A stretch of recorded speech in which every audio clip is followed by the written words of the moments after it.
Tu pries aussi à la maison, demande à Dieu de te parler ce matin. Prions le Seigneur Dieu. Dieu notre Père dans le ciel, au nom de Jésus de Nazareth, merci Père de gloire de ce moment. Donne-nous ta sainte parole, que ton Esprit Saint nous enseigne. Bénis tout et chacun, au nom de Jésus. Nous avons ici prié. Amen. Amen. Acclame le Seigneur Jésus.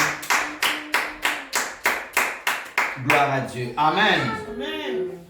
Est-ce qu'il y a la joie? Amen. Est-ce qu'il y a la joie? Amen. S'il y a la joie, je vais t'entendre acclamer le Seigneur. Gloire soit rendue à notre Dieu. Amen. Amen. Que Dieu soit béni. Amen. Amen. Que Dieu soit béni. Gloire à Dieu. Nous allons parler ce matin. Je vous invite à marquer notre thème de ce matin. Les signes de la fin du monde. Les signes de la fin du monde.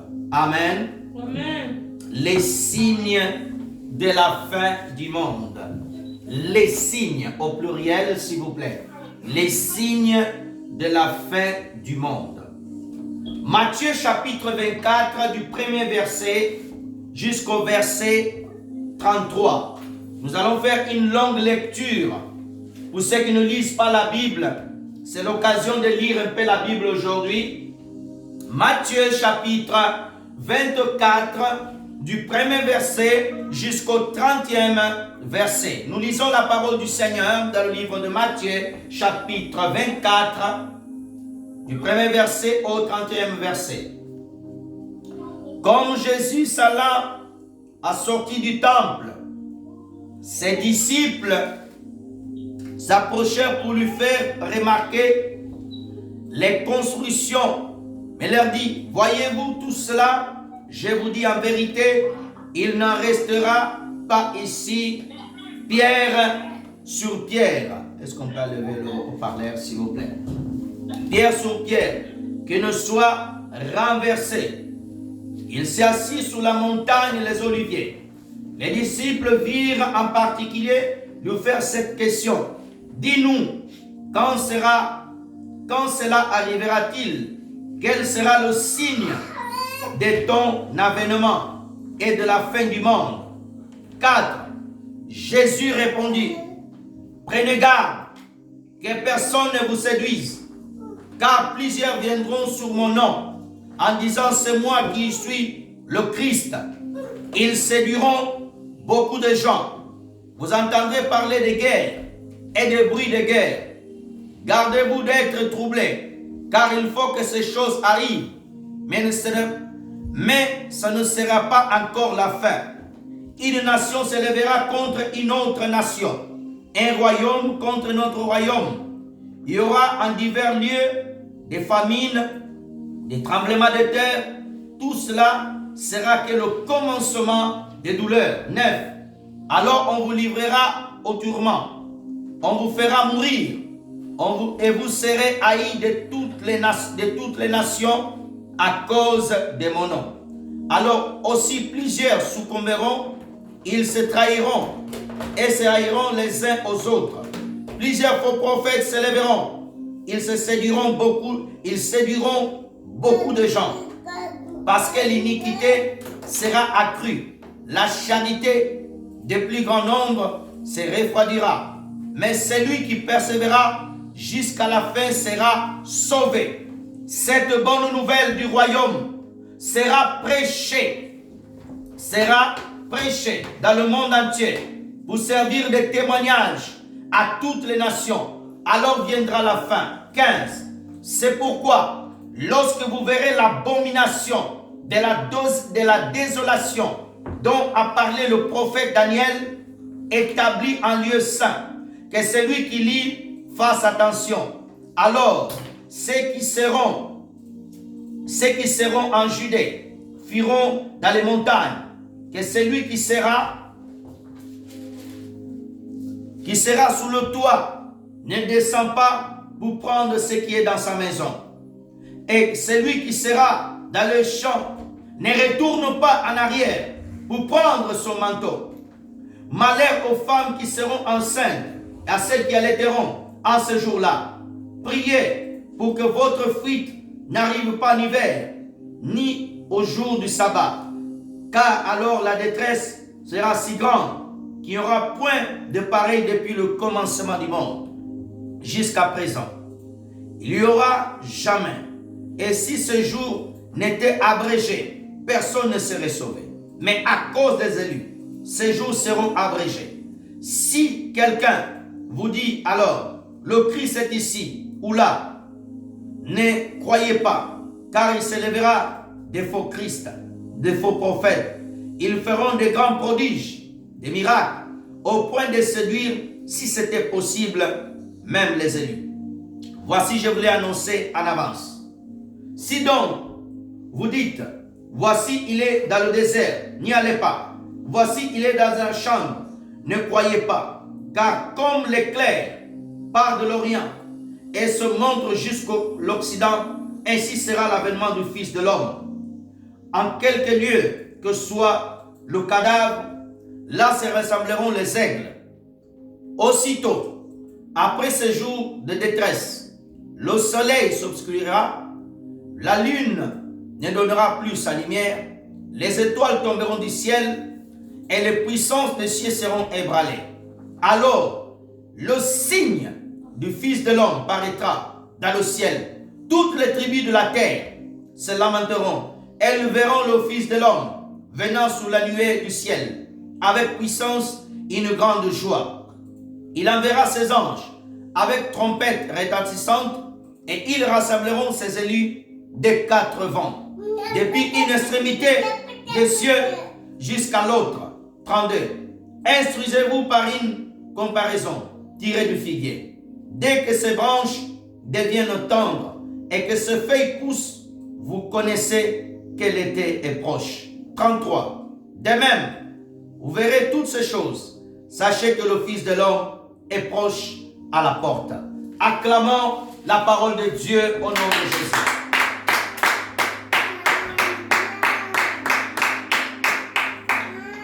Les signes de la fin du temps, les signes de la fin du monde. Frères et sœurs dans le Seigneur, toi qui as donné ta vie au Seigneur Jésus-Christ de Nazareth, sache que ce monde va vers sa fin. Le monde que tu vois ici va vers la fin.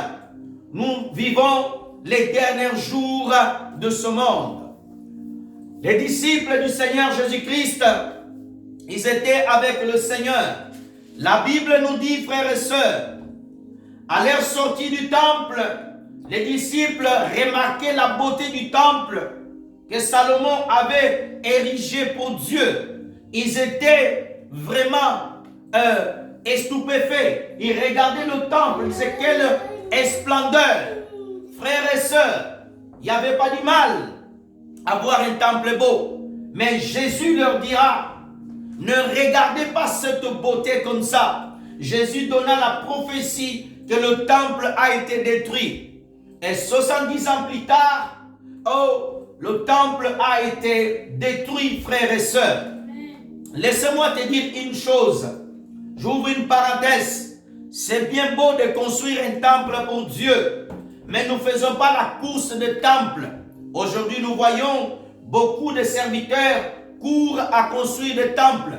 Qui aura le temple le plus grand de la terre? Qui aura le temple le plus beau? Faites attention, parce que beaucoup rentrent dans la cour de construire la tour de Babel. Alors, faites attention à cela. Amen. Amen. Il faut construire un bon temple pour Dieu, que nous puissions nous asseoir dans un bon cadre, mais que cela ne devienne pas la compétition. Amen. Pasteur n'envie pas le temple de quelqu'un. Pasteur n'envie pas l'église de quelqu'un. Si Dieu l'a permis de construire une église, gloire à Dieu. Si Dieu t'a permis pour l'instant d'être locataire dans une salle, gloire à Dieu. Pasteur, si tu fais tes cultes à la maison ou au bureau, gloire à Dieu. Oh, si tu es pasteur, tu fais ton culte dans une forêt parce que tu ne peux pas être en ville, gloire à Dieu. Ne te sens pas moins, ne te sens pas plus. Le plus important, c'est de faire la mission que Dieu nous a donné. Amen. Amen. Alléluia. Nous sommes tous appelés par Dieu, mais tous, Dieu ne nous place pas dans les mêmes endroits. Amen. Il y en a qui seront en ville, il y en a qui seront dans la montagne, il y en a qui seront dans la forêt, il y en a qui seront dans les quartiers, il y en a qui seront à plusieurs endroits. Le plus important pasteur, le plus important prophète, docteur, apôtre, c'est d'accomplir la mission que Dieu t'a donnée. Amen. Ne rentre pas en compétition. Oh non, lui il a la plus grande église, il a les plus beaux fidèles. Non, amen. Oh, les disciples, il était en train de louer le temple. C'est bien beau d'avoir une belle salle, c'est une bonne chose. Dieu n'est pas contre. Mais lorsque nous rentrons en compétition, cela devient un péché. Amen. Et la Bible dit que lorsque les disciples ils sont sortis, ils sont approchés du Seigneur Jésus-Christ de Nazareth. Ils ont demandé au Seigneur, il dit, Seigneur Jésus, il dit que Jésus s'est assis à la montagne des Oliviers. Il était assis. C'est là où il avait l'habitude d'aller prier, frères et sœurs. Et Jésus, notre Seigneur, s'assoit là. Les disciples sont venus pour lui poser des questions.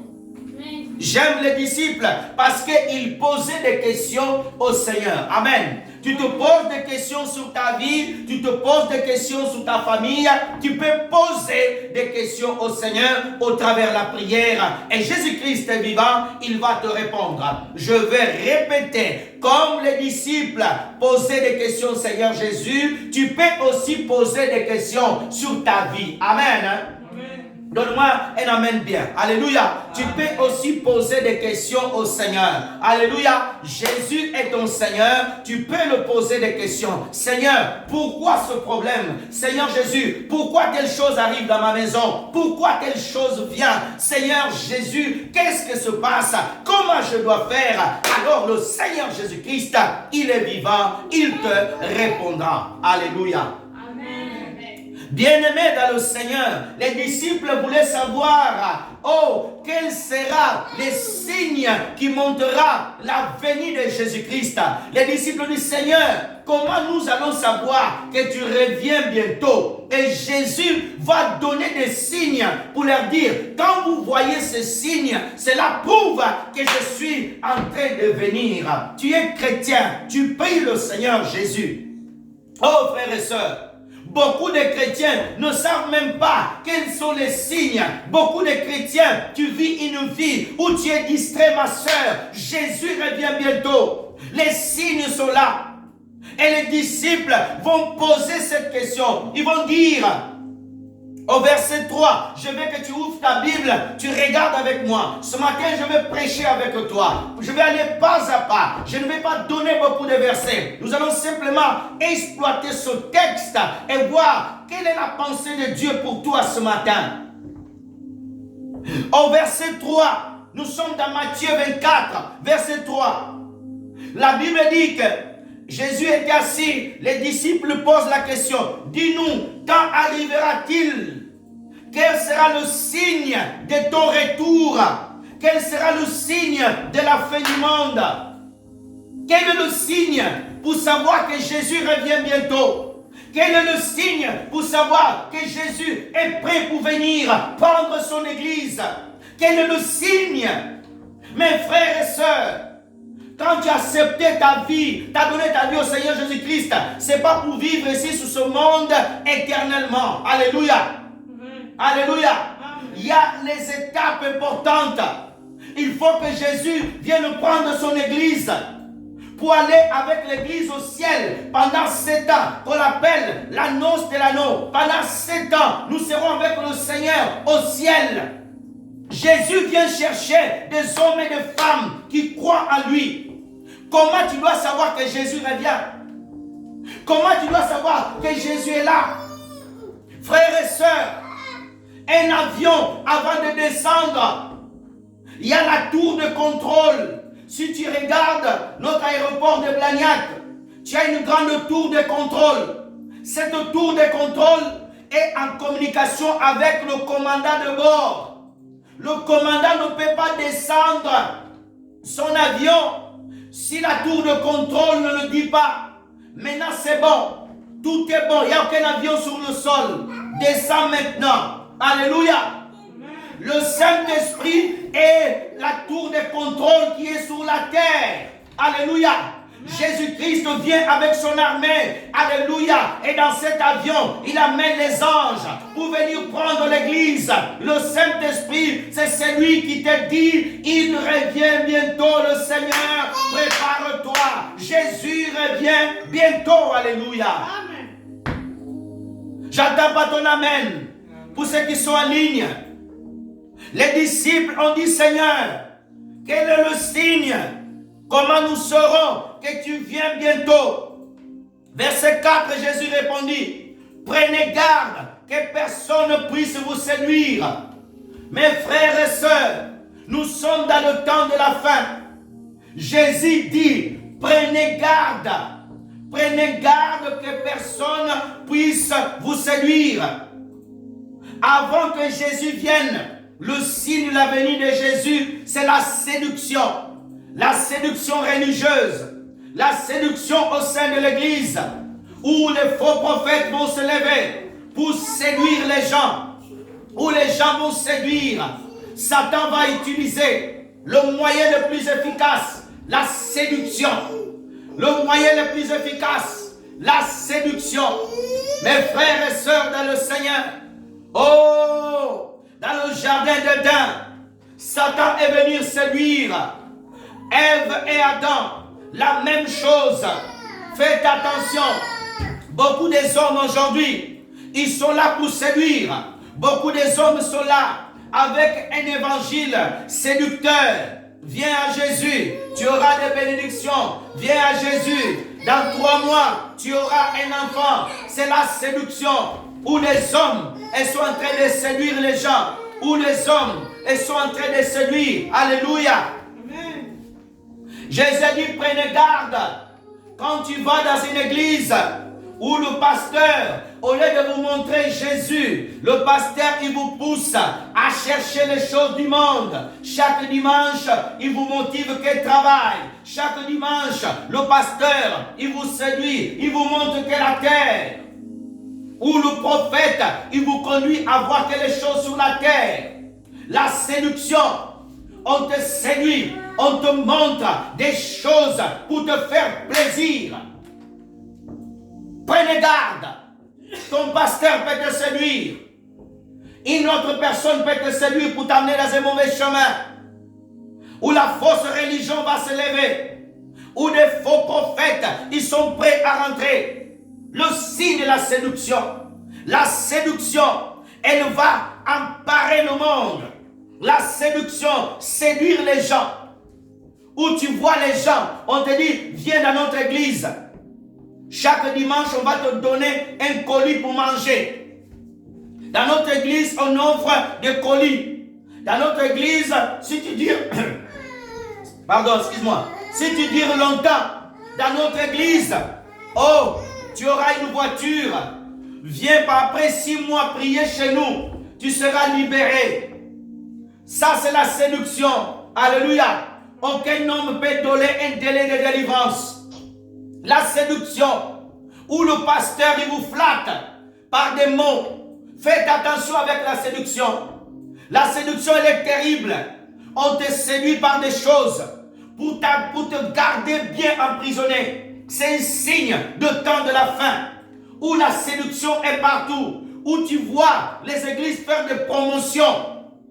Promotion des événements, où une église va chercher des païens pour faire la promotion de leur séminaire, où un chantre chrétien va chercher les païens pour leur faire la promotion, la séduction, où les chansons chrétiennes, il y a un mélange d'amour, mais un peu du monde, où tu vois la chorégraphie, elle est satanique, mais les paroles, un peu de versets, la séduction.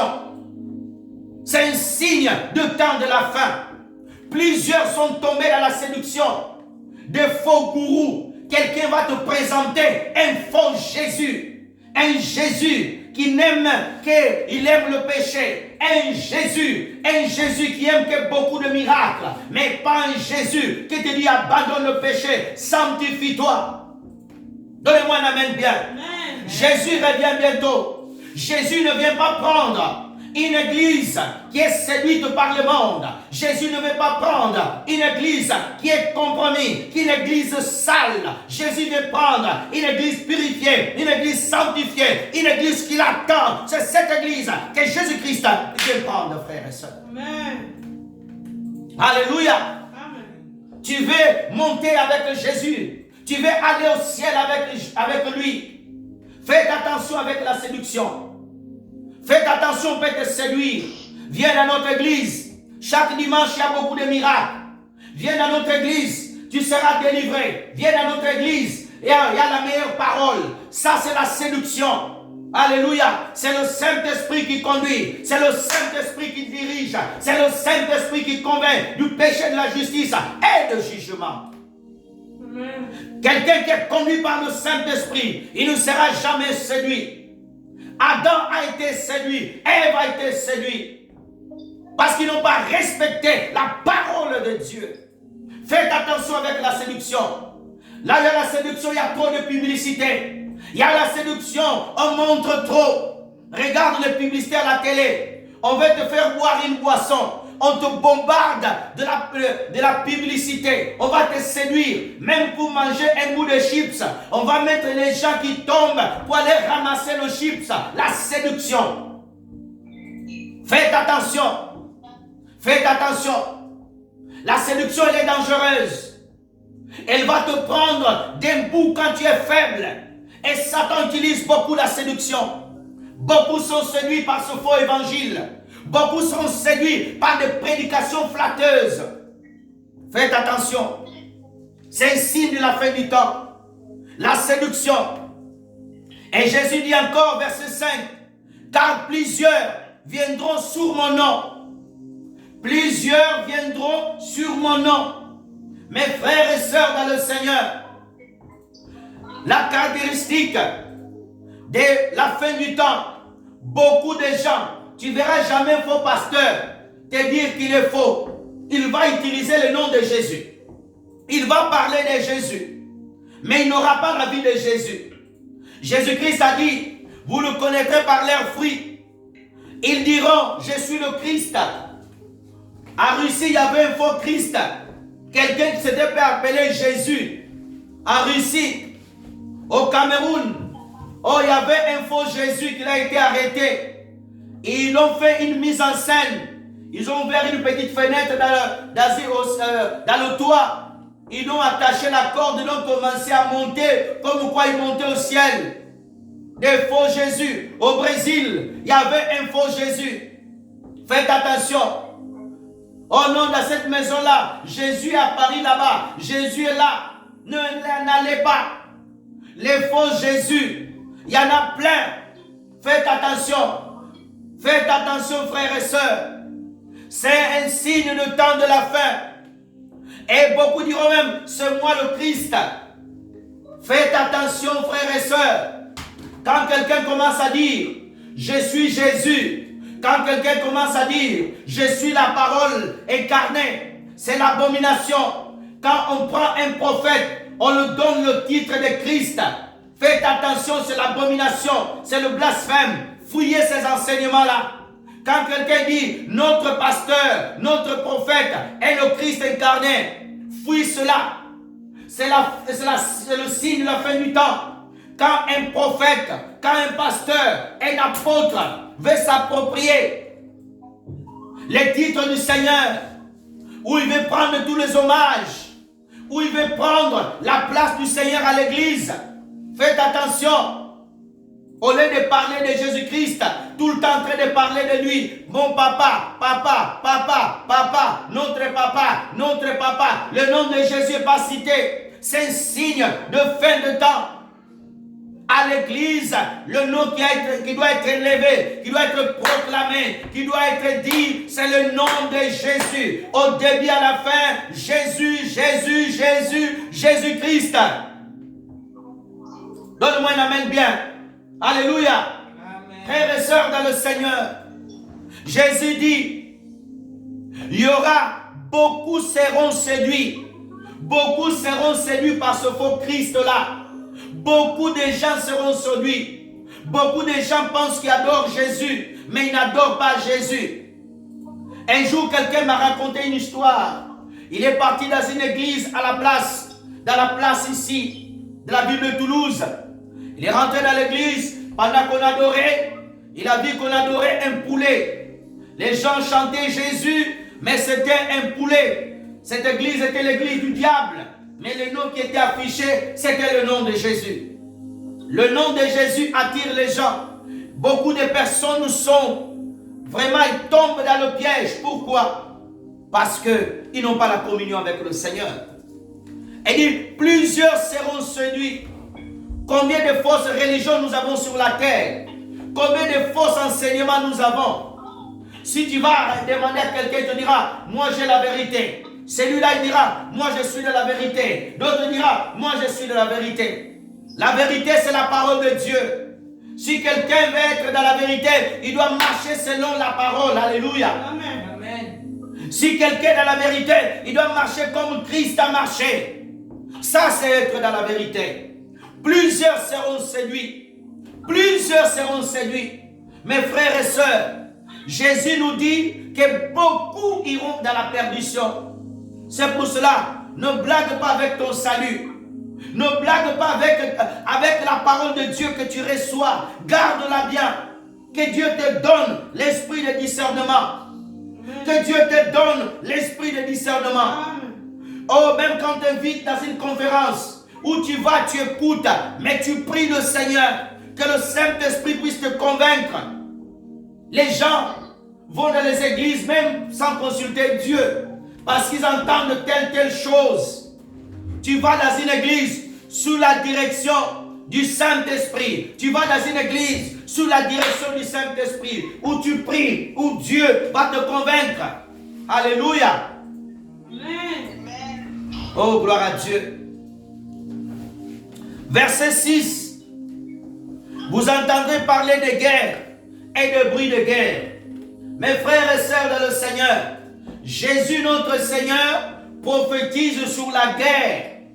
La guerre que nous aurons dans la fin du temps, nous y sommes. La troisième guerre, elle est en train de se préparer. Quand nous voyons l'Amérique, elle a une opposition avec la Chine. Quand nous voyons le pôle, tu prends la Russie, l'Iran, tu prends tout ce pays, ils sont en train de s'allier. Et tu prends les États-Unis et l'Europe, tu prends des pôles. Aujourd'hui dans le monde, nous avons des pôles. Il y a des guerres partout. Frères et sœurs, il y a certaines guerres que nous n'avons pas le droit de prier. Parce que Jésus a prophétisé sur la guerre. Personne ne me donne un amen. Alléluia. Dans ce temps de la fin, il y a des lieux, il y a des guerres qui vont éclater parce que Dieu sait que Jésus doit venir. Ces guerres-là, c'est le signe que Jésus-Christ vient. Amen. Alléluia. Jésus dit, vous entendrez le guerre et le bruit de guerre. Alléluia. Il y a des gens qui vivront la guerre. Oh, tu vas entendre tel pays à la guerre. Jésus parle de la guerre. C'est un signe de la fin du temps. Alléluia. C'est un signe de la fin du temps. Les guerres, le bruit de guerre. Il dit, gardez-vous de vous troubler. Beaucoup de chrétiens, lorsqu'ils entendent parler de guerre, lorsqu'ils entendent parler, oh il y a une guerre là-bas, oh non on va mourir, on va mourir. Jésus dit, ne te trouble pas. Un véritable chrétien, quand il entend qu'il y a une guerre quelque part, il n'a pas peur, il a confiance au Seigneur. Pourquoi beaucoup de chrétiens ont peur? Parce qu'ils ne se préparent pas, parce qu'ils ne sont pas préparés à la venue du Seigneur Jésus. Amen. Alléluia. Lorsque tu es préparé à la venue de Jésus, tu n'auras pas peur qu'il y ait une guerre là-bas, qu'il y ait une guerre quelque part. Alléluia. Tu vas avoir la foi. Tu vas garder le silence. Tu vas te confier au Seigneur. Tu sais que le Seigneur est avec toi. Alléluia. Amen. Lorsque le Seigneur parle de la guerre, bien sûr que nous devons prier pour certains endroits. Alléluia. Mais nous ne devons pas oublier la prophétie du Seigneur. Nous ne devons pas oublier. Il dit, car il faut qu'il arrive, mais ce sera encore pas la fin. Beaucoup de personnes disent, oh, la fin du monde, c'est telle année. beaucoup de faux prophètes ont annoncé la fin du monde. L'an 2000, le monde va finir. L'an 2030, il n'y aura plus le monde. C'est archi faux. Alléluia. Archi faux. Amen. Et tant que l'évangile n'est pas prêché sur toute la terre, sur toute l'extrémité, il n'y aura pas encore la fin. Personne ne me donne un amen bien. Alléluia. On dit qu'une nation se lèvera contre une autre, un royaume contre une autre. Il y aura la guerre. Tel pays vont combattre tel pays. Tel royaume vont se lever. Il y aura la guerre des oppositions. Il y aura la famine. Nous voyons la famine dans le monde. Nous voyons la famine en Inde, en Afrique, partout. Même dans certains pays. Il y a la famine partout. Cela prouve que Jésus est aux portes du ciel. Que Jésus revient bientôt.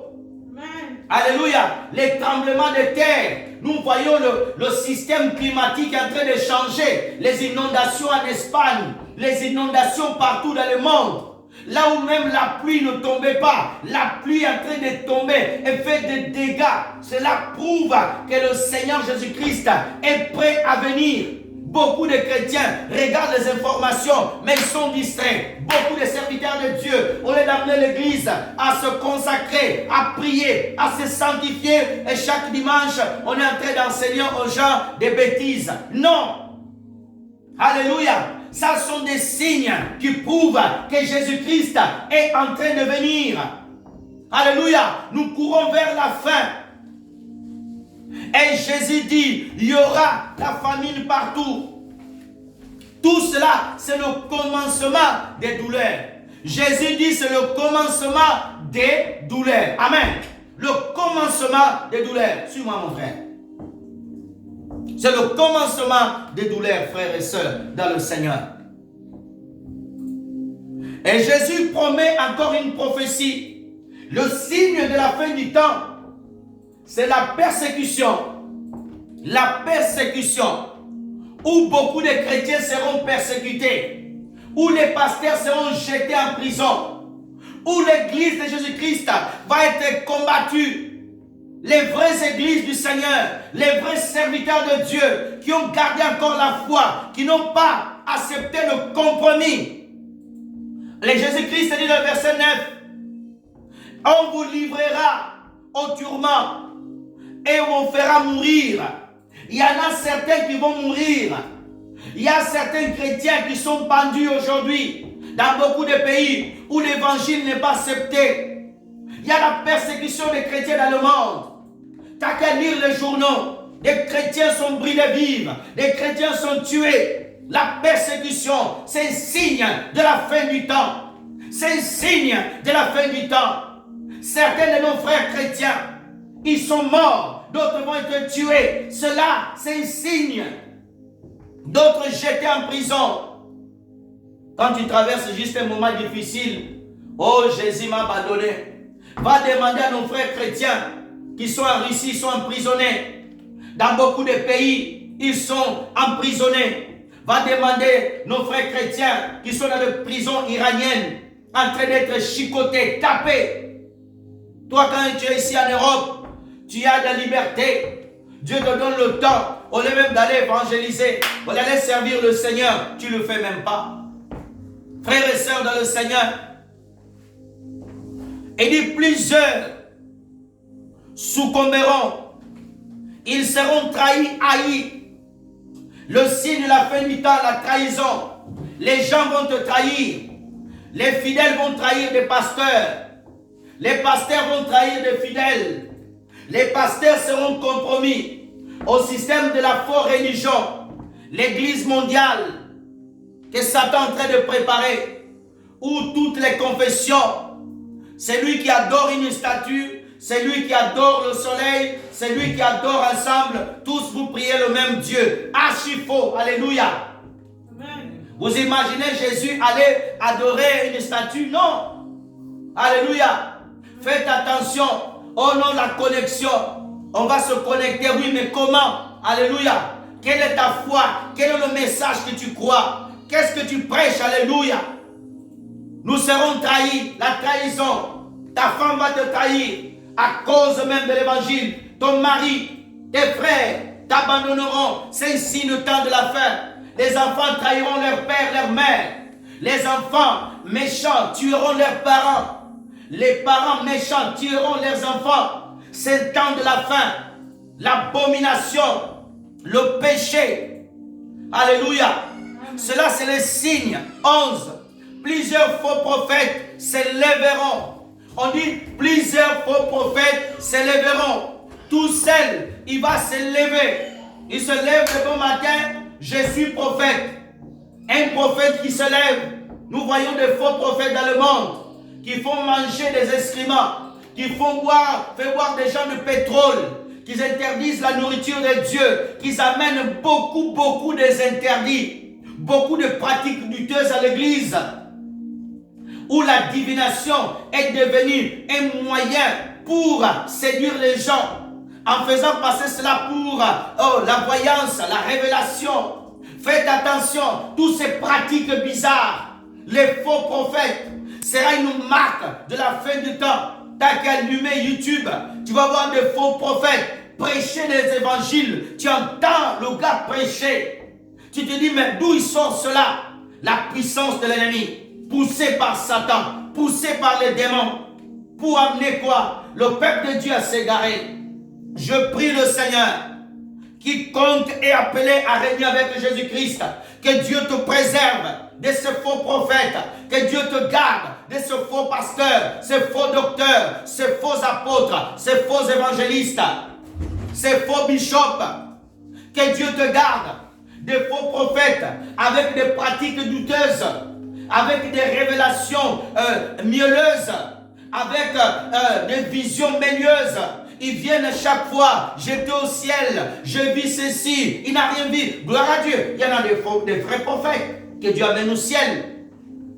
Que Dieu leur bénisse. Nous ne parlons pas de cela, mais nous parlons de ceux qui inondent la toile avec de faux enseignements. Les enseignements mystiques, occultes, ils prennent quelques versets, ils rajoutent pour faire passer derrière un message codé de la magie. Et les gens qui n'ont pas le Saint-Esprit, qui ne sont pas affermis avec la parole de Dieu, ils tombent dans ce panneau-là. Que Dieu élève les vrais prophètes. Que Dieu élève les vrais docteurs qui défendent la doctrine de Christ, qui prêchent Jésus-Christ, qui annoncent la venue du Seigneur. Que Dieu élève au travers le monde les hommes saints, les hommes qui croient en Dieu, les hommes qui marchent dans la présence de Dieu. Plusieurs prophètes s'élèveront. Ils séduiront beaucoup. Les faux prophètes envoyés par Satan, ils séduiront beaucoup.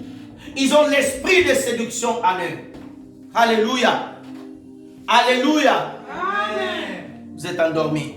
La Bible dit, verset 12, parce que l'iniquité sera accrue. L'iniquité, le péché sexuel, la sodomie,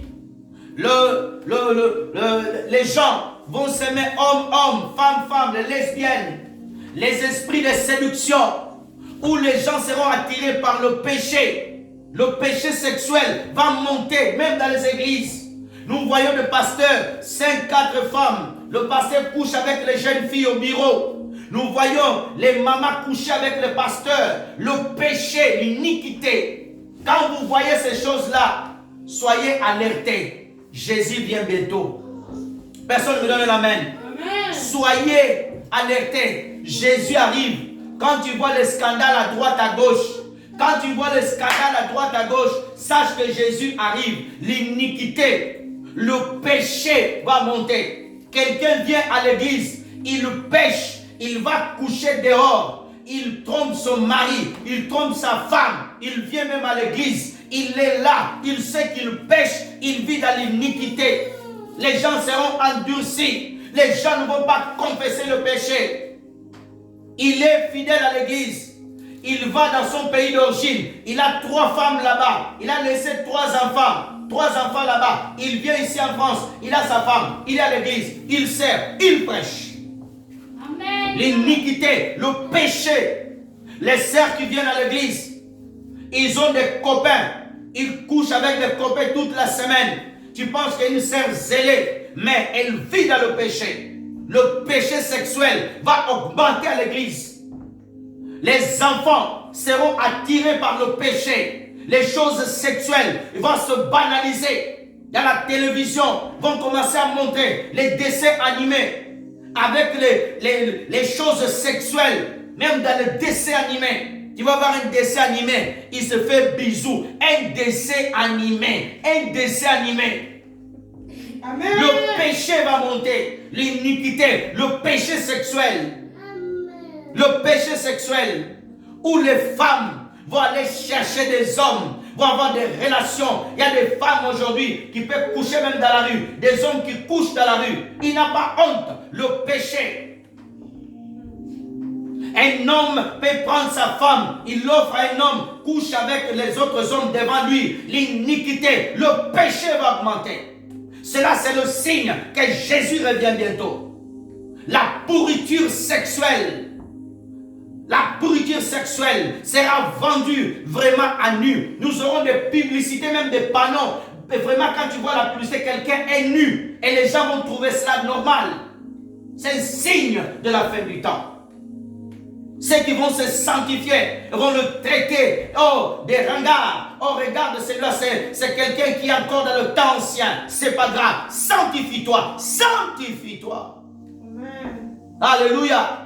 Des femmes chrétiennes qui vont se laisser aller. Rentrer, beaucoup seront séduits par ce mouvement-là.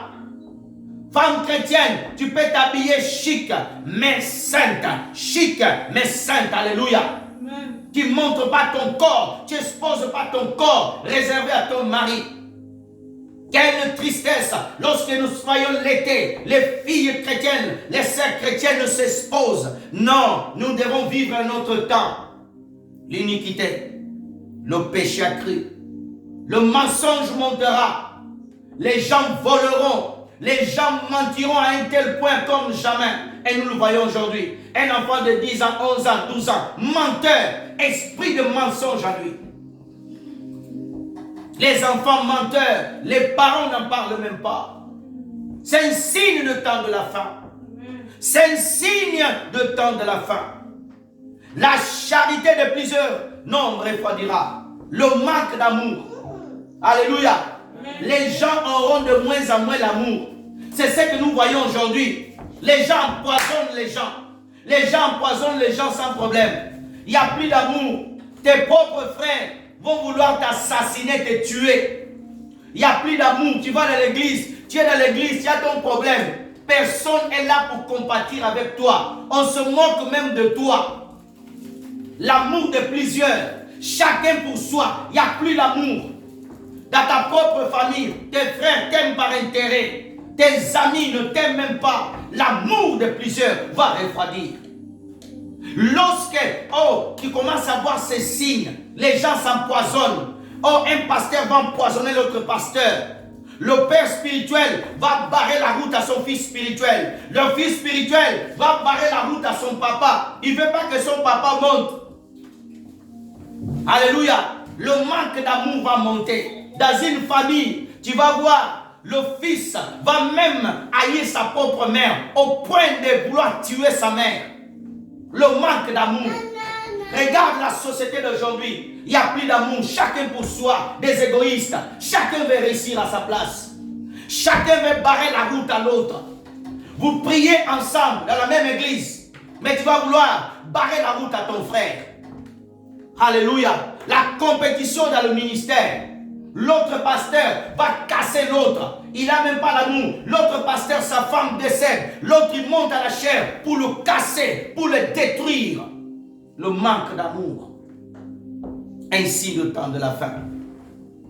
Lorsque quelqu'un n'a plus cette compassion des autres et manque d'amour. Comment il est ton cœur? Comment il est ton cœur? Alléluia. Personne ne m'a donné un amen. Amen, amen. Vous n'êtes pas ici. Je prêche au ciel vide ici. Alléluia. Amen. Frères et sœurs dans le Seigneur, comment il est ton amour? Jésus-Christ dit encore dans le verset 13, mais celui qui persévérera jusqu'à la fin sera sauvé. Regarde-moi, frères et sœurs, toutes les choses que j'ai dit depuis tout à l'heure, Jésus dit, C'est lui qui persévérera. Jésus dit non. Jésus ne dit pas, vous persévérez. C'est lui, individuel. Alléluia. Si tu persévères dans la foi, si tu persévères dans la vie de prière, si tu persévères à marcher avec Jésus, si tu persévères dans la foi, si tu continues à adorer tous les jours, jusqu'à la fin de tes jours, alors tu seras sauvé. Mais si tu ne persévères pas, tu ne seras pas sauvé.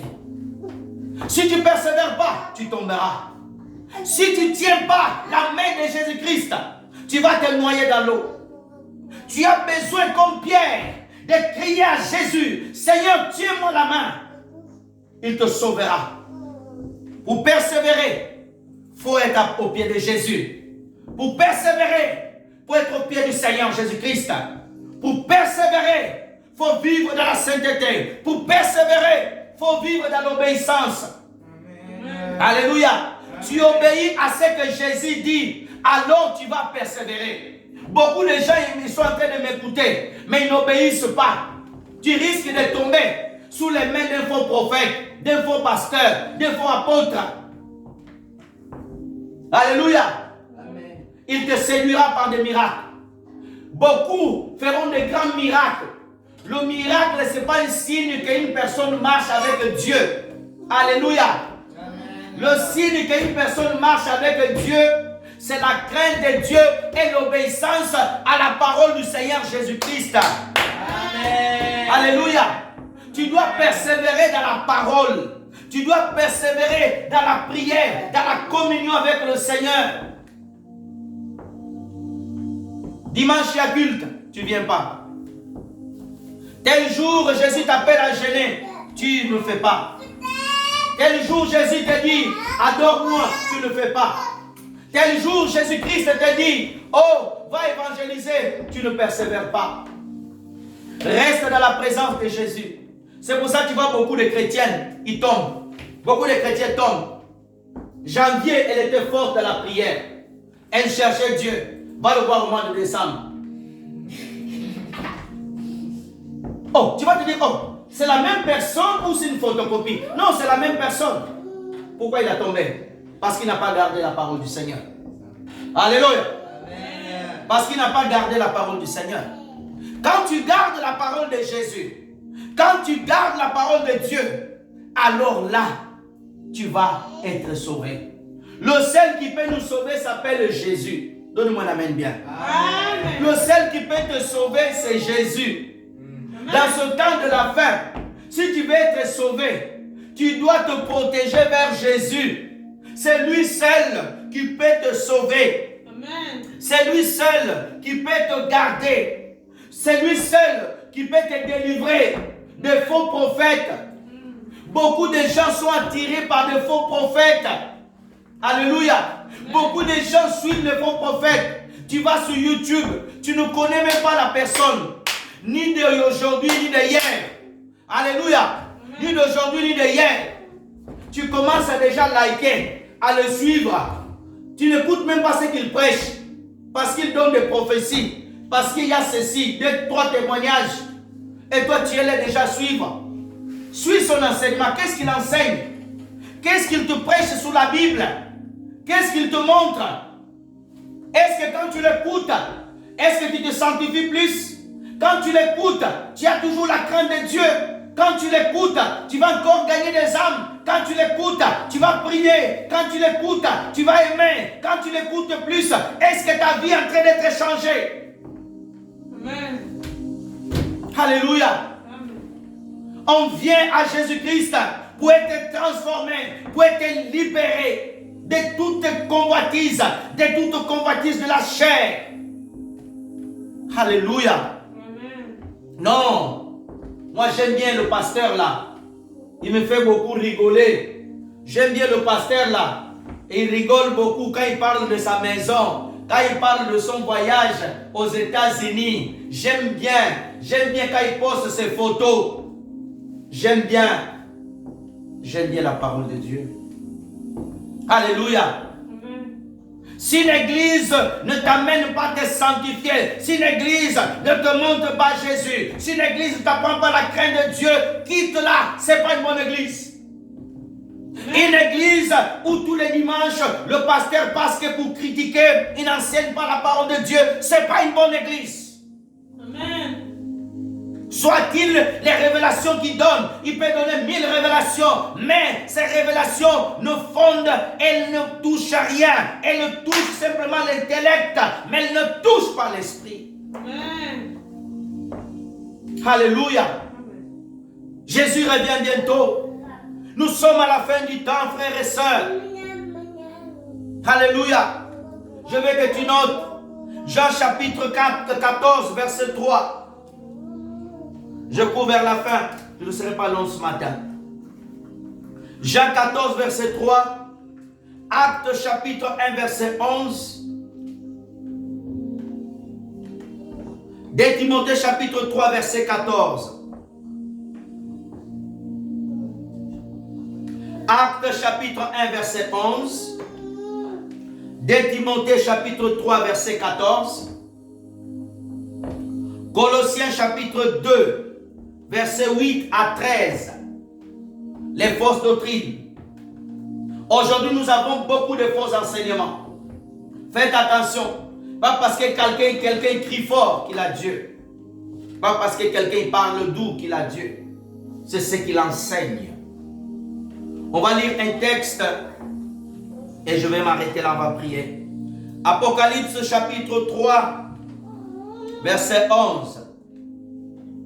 Apocalypse chapitre 3, verset 11.